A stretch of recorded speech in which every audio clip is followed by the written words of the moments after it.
Good morning traders. आज है 15 जनवरी and हम लोग का आज मिला है प्रॉफिट ऑफ 90 पॉइंट का। ठीक है, तो आज कैसे कुछ काम किया, क्या सिर्फ था, क्या लॉजिक था, सब कुछ समझेंगे। सबसे पहले हम लोग को देखना होगा प्रीवियस डे। ठीक है, प्रीवियस डे में क्या हुआ था काम इधर।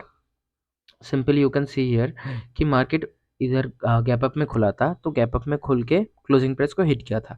तो हम लोग का अंदर पहला साइकोलॉजी था कि चलो अगर गैप अप में खुल के अगर क्लोजिंग प्राइस को हिट किया है, तो आज भी अगर क्लोजिंग प्राइस से ऊपर अगर मतलब गैप अप में खुला, तो आज क्लोजिंग प्राइस को डायरेक्टली हिट नहीं करेगा और पार्शियल हिट करके वो मार्केट ऊपर भाग सकता है अगर सेम टू सेम गैप अप खुला।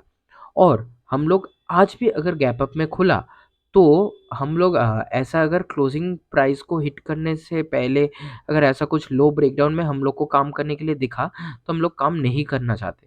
ठीक है, लेकिन सबसे बड़ा बात कि इधर अगर गैप अप में खुल के अगर नीचे के साइड आता या फिर ऐसा कुछ होता, तो हम लोग को लो ब्रेकडाउन में ही काम करना पड़ता अगर पार्शियल हिट में मार्केट ऊपर जाने का कोशिश किया तो। ठीक है, तो इसीलिए बहुत सारा कन्फ्यूज़न दिख रहा था। तो इसीलिए मैंने सोच लिया कि चलो अगर पार्शियल हिट में भी ऊपर जाए या फिर डायरेक्ट हिट भी करे, कुछ भी करे, मेरे को बस गैप अप खुलने से लो ब्रेकडाउन में मेरे को काम नहीं करना है, मतलब नहीं करना है और कुछ नहीं। तो यहाँ पर पहला तो ये चीज़ हो गया। और दूसरा सबसे बड़ा एक चीज़ दिखा देता हूँ, 1 सेकंड। तो मार्केट आज कैसे खुला? मार्केट खुला फिर गैप अप।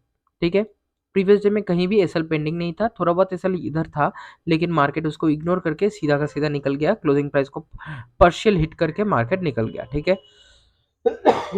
सॉरी। तो सबसे पहले देख लेते हैं कि हम लोग जब मार्केट इधर था तो हम लोग कैसा कुछ सिरप पकड़ रहे थे। तो सबसे पहले आपको दिखाना चाहता हूँ एक चीज़ कि चलिए, हाँ, तो इधर मार्केट जब खुला नहीं था, तो मेरे को लगा कि चलो अब क्या काम हो सकता है कि मार्केट जब खुला, तो खुल के इधर हम लोग को देखने को मिला कि मार्केट अभी गैप अप में खुल गया है। तो सोच लिए कि लो ब्रेकडाउन में हम लोग काम नहीं करने वाले, कोई भी बाइंग का सिर्फ नहीं पकड़ने वाले। लेकिन एक चीज़ यहाँ से मेरे को ध्यान आया कि चलो अगर हाई का ब्रेकआउट मल्टीपल टाइम ब्रेकआउट में हम लोग को अगर सेटअप मिल गया, तो क्या काम हो सकता है कि इधर से कोई कहीं से काम हो गया, 48,000 के साइकोलॉजिकल लेवल से वो रेजिस्टेंस लेके नीचे आने वाला है और बोला ही था कि पार्शियल हिट करके मार्केट ऊपर जा सकता है।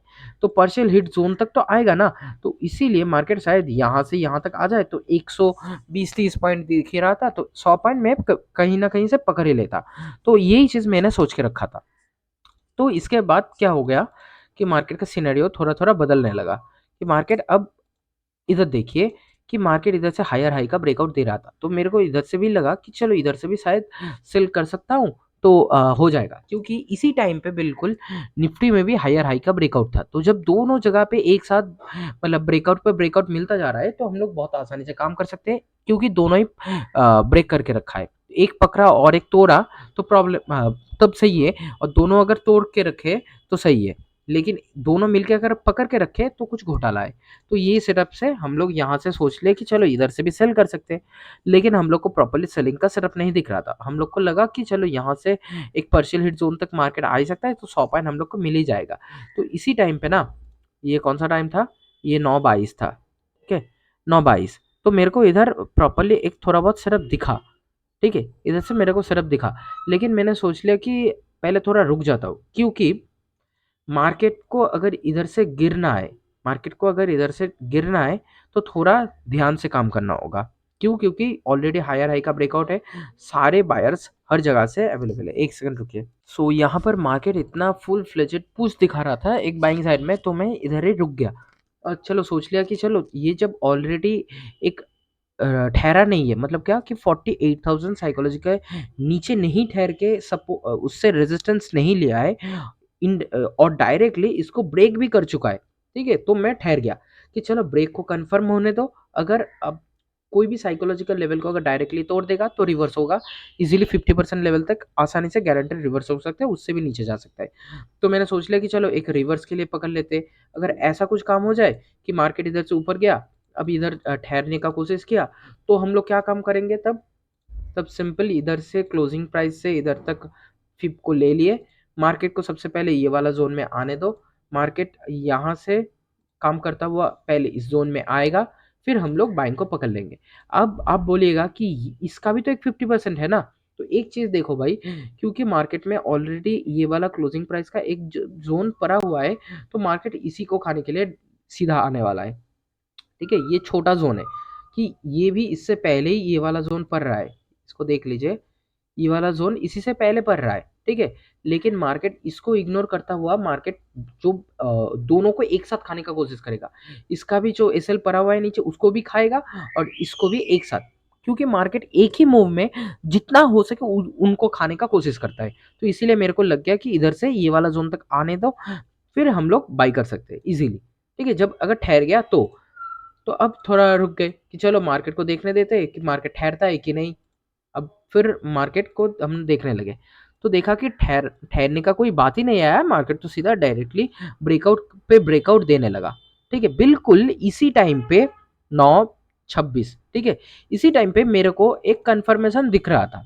ठीक है, इधर एक मेरे को कंफर्मेशन दिख रहा था कि देखिए 9:25 वाला जो कैंडल है वो आपका धन का चार्ट में देखिए इधर ग्रीन है।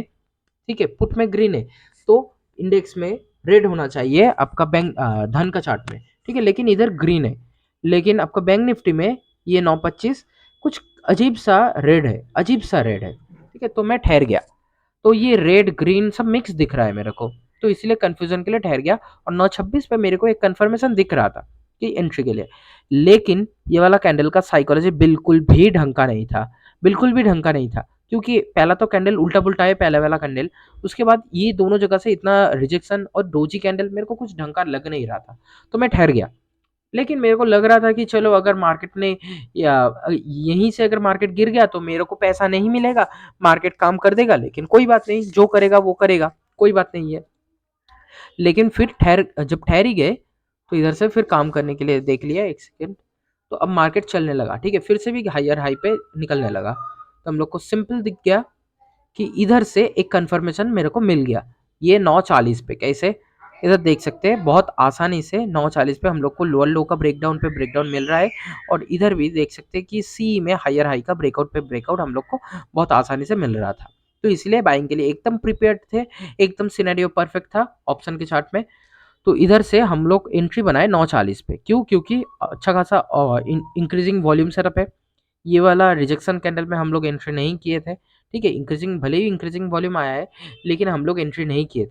क्यों? फिर से वही वाला देखिए, धन का चार्ट में इधर लेफ्ट साइड में देखिए ग्रीन है, लेकिन इधर पुट में ग्रीन है, मतलब कुछ अजीब सा। इधर ग्रीन का है, दोनों सिंक्रोनाइज नहीं है। तो जब दोनों सिंक्रोनाइज नहीं है तो हम लोग ठहर गए। इधर भी देखिए ये ग्रीन है, मतलब पी का चार्ट में रेड होना चाहिए ये वाला। ठीक है, तो जब सिंक्रोनाइज नहीं था तो ठहर गए। उसके बाद ही हम लोग को एक अच्छा खासा साइकोलॉजिकल कैंडल मिल गया, मतलब क्या कि एक कैंडल का बॉडी अच्छा है, तो इधर भी बॉडी अच्छा है, तो हम लोग को जब इंक्रीजिंग वॉल्यूम पे हम लोग को मिल गया प्रॉपर्ली, तो एंट्री बना लिए, बिल्कुल यहीं पे एंट्री को बना लिए। लेकिन ऑप्शन का प्रीमियम बिल्कुल भी सही से मूव नहीं हो रहा था इसी टाइम पे। ठीक है, तो यहाँ से एंट्री बनाए, और थोड़ी देर बाद ही मार्केट चलता गया चलता गया चलता गया, और इधर इधर ही मेरे को टारगेट मिल गया। एक चीज़ आपको दिखाता हूँ कि मेरे को ना ये वाला जब इधर से जब थे, एक सेकंड, हाँ, बिल्कुल इसी टाइम पे ना मेरे को एकदम लग रहा था कि मार्केट इतना आया, आके बिल्कुल इसी के 40,000 के 48,000 के ऊपर से ये पकड़ रहा है एक सपोर्ट, सपोर्ट पकड़ के थोड़ा बहुत ऊपर जाने वाला है, फिर नीचे गिरेगा। ठीक है, अगर यहाँ से अगर थोड़ा बहुत भी ऊपर जाने का कोशिश किया तो मैं अपना स्टॉप लॉस को C2C में एक्टिवेट रखूंगा, ये मैंने सोच के रखा था। तो इधर भी मैंने अपना स्टॉप लॉस को C2C कर ही दिया था। ठीक है, लेकिन फिर उसके एक कैंडल बाद ही मेरे को डायरेक्टली एक ब्रेकडाउन मिल गया, और मैं उधर ही एग्जिट हो गया। लेकिन कुछ पता नहीं कैसे, और यहाँ पर मेरे को 45 पॉइंट तो दिख रहा है, लेकिन मेरे को मिला है जस्ट ओनली 42 पॉइंट समथिंग, तो कुछ कर नहीं सकते, जो है सो है। तो अब देखिए कि मैंने यहीं तक बिल्कुल टारगेट को क्यों किया। सबसे पहला रीज़न है यहाँ तक टारगेट करने का, बहुत आसानी से देख सकते हैं आप कि इधर से एक फिब को ड्रॉ किया हाई तक, तो मेरे को दिख गया कि 1.5.6 का जोन है, तो इसीलिए यहाँ से मैंने कर दिया। ठीक है, इसी तक टारगेट किया, और मैंने टारगेट किया बिल्कुल 48,000 का लेवल का ब्रेकआउट पे स्लिपेज को। ठीक है, जस्ट ब्रेकडाउन आएगा और हम लोग निकलने वाले हैं, जस्ट ब्रेकडाउन आने तक। ये हम लोग 100 पॉइंट भी पकड़ ही सकते थे, लेकिन मैंने प्रेफर किया कि चलो 90 पॉइंट ही पकड़ते। जब ब्रेकडाउन आ गया तो हम लोग आसानी से निकल गए। और बिल्कुल जब हम लोग एंट्री बना रहे थे तो हायर हाई का ब्रेकआउट था, इसीलिए तो आसानी से एंट्री बन गया। और उसके बाद भी एक और चीज़ दिखाता हूँ, 1 सेकंड। बिल्कुल इसी टाइम पे मार्केट में और एक सेटअप मेरे को दिखा था एस एल हंटिंग के लिए, लेकिन मैंने और कोई पोजीशन बनाया नहीं। क्यों? क्योंकि इधर एक फर्स्ट कैंडल का लो पॉइंट है, तो इधर क्या है, लो पॉइंट का नीचे सपोर्ट पकड़, ये सपोर्ट पकड़ के रखा है, तो एक पकड़ा है। और इधर उसी टाइम पे बिल्कुल कौन सा टाइम है ये, 10 बजे, 10 बजे के टाइम पे इधर, 10 बजे, हाँ 10 बजे का कैंडल है ये। तो इसी टाइम पे मार्केट फर्स्ट कैंडल का लो का ब्रेकआउट ब्रेकडाउन ऑलरेडी कर चुका है, और 22,000 साइकोलॉजिकल लेवल का भी ब्रेकडाउन ऑलरेडी कर चुका है। जब एक तोड़ के रखा है और एक पकड़ के रखा है, तो दोनों मिलके अब ऊपर जाएंगे। क्यों? क्योंकि जो जिसने पकड़ा है वो एक्चुअल सपोर्ट को पकड़ा है, और जिसने तोड़ा है तो ये सेलर्स को इन्वाइट करके ऑलरेडी फंसा चुके हैं। तो इसीलिए मार्केट अभी यहाँ से बहुत आसानी से ऊपर जा सकता है। तो इसी लॉजिक के लिए यहाँ से भी एक बाई के लिए ट्रेड बन सकता था। कहाँ तक? Till easily you can see, इसका एक 50% को ड्रॉ कीजिए, तो इसका एक 50% का जोन तक बहुत आसानी से एक बाइंग के लिए भी ट्रेड बन सकता था। इधर से सिंपल यहाँ से भी एक 100 110, हाँ करीब 110 पॉइंट का एक ट्रेड बन ही जाता इजीली 60 पॉइंट का स्टॉप लॉस के साथ। ठीक है, 3 सेकंड कर देता हूँ। इधर से देख सकते हैं बहुत आसानी से एक ट्रेड बन गया ये वाला 0.5 पॉइंट्स का जोन तक। फिर इसके बाद मार्केट आसानी से देख सकते हैं कि मार्केट फिर इसके बाद थोड़ा बहुत साइडवेज हो गया, और बस ऐसे ही चलता गया। तो बस यही था आज का वीडियो। Thanks for watching. और उसी टाइम पे और एक चीज़ दिखाना चाहता हूँ कि उसी टाइम पे ना मार्केट को जब हम लोग ये वाला दिख ही रहा था, तो इधर से देख सकते हैं मार्केट ने मार्केट में ये जो होता है ना कि आपका ओ आई चेन चार्ट का मतलब डेटा का, तो इधर डेटा में देखिए मार्केट में बहुत सारा बाइंग दिख रहा था, तो मार्केट बाइंग में जाता जा रहा था। तो मैं इधर से बस सेल को पकड़ने ही वाला था, 9:40 पे मैंने सेल को पकड़ा था। तब भी इधर इतना सारा बाइंग, तो बाइंग के अगेंस्ट भी मैंने काम किया। जब अगेंस्ट में काम किया तब भी मेरे को इधर बाइंग ही दिख रहा है, लेकिन अब मैंने ऑलरेडी प्रॉफिट बुक कर चुका हूँ। ठीक है, अब देखिए, ये देखिए बाइंग जो है वो उसी का उसी रहा है, लेकिन सेलिंग इंक्रीज हो चुका है, इसी लेवल में सेलिंग इंक्रीज हो चुका। ठीक है, उसका और थोड़ी देर बाद देखिए सेलिंग ही बढ़ गया। मतलब डेटा हमेशा आपको दिखाता है काम होने के बाद क्या हुआ, ये दिखाता है, लेकिन एसएलएंटिंग का कॉन्सेप्ट एंड साइकोलॉजी आपको बताता है कि मार्केट में क्या होने वाला है। तो ये दो चीज बहुत मैंडेटरी है। तो हमेशा डेटा के ऊपर सिर्फ भरोसा मत कीजिएगा, खुद के ऊपर भरोसा कीजिए, खुद से ट्रेडिंग कीजिए, you will be profitable. Thanks for watching.